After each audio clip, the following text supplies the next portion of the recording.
বাসে কিংবা ট্রেনে কোনো নারী দাঁড়িয়ে থাকলে বেশিরভাগ পুরুষই উঠে এসে নারীকে জায়গা করে দেয়। লম্বা লাইনে দাঁড়িয়ে থাকার সময় একজন পুরুষই বলে ওঠেন তার পেছনে নারীকে অগ্রাধিকার দেওয়া হোক। দোকানে বেশিরভাগ পুরুষই আরেকজন পুরুষকে শান্তি সুরে বলেন, ভাই এই মহিলাটিকে আগে বিদায় করে দিই, আপনি একটু বসেন।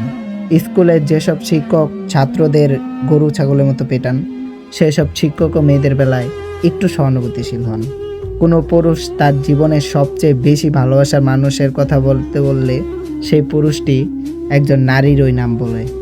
হ্যাঁ, কিন্তু কট্টর নারীবাদ পুরুষের এই ব্যাপারগুলোকে শ্রদ্ধা করে না, বরং অস্বীকার করে। তারা ভাবে পুরুষ মানেই ধর্ষক, পুরুষ মানেই নির্যাতনকারী, পুরুষ মানেই দেহপ্রেমিক, আরও কত কি ভাবে। তারা মনে করে পুরুষ রাস্তাঘাটে বের হয় নারীদের দর্শন করতে। সবাইকে এক চোখে দেখা উচিত, এরকম এক চোখের চিন্তাকে আমি মনে প্রাণে ঘৃণা করি। শুধু আমি না, আপনিও ঘৃণা করেন।